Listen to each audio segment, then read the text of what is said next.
ఉండని చెబుతున్నారు.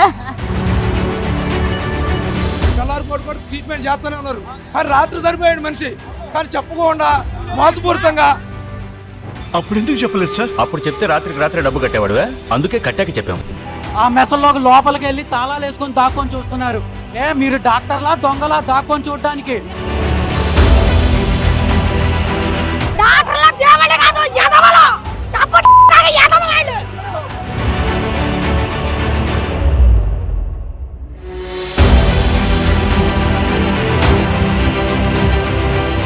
అది ఎప్పుడు నిన్న మధ్యాహ్నం చచ్చిపోయాడు, డబ్బులు దొక్కడానికి చేసింది.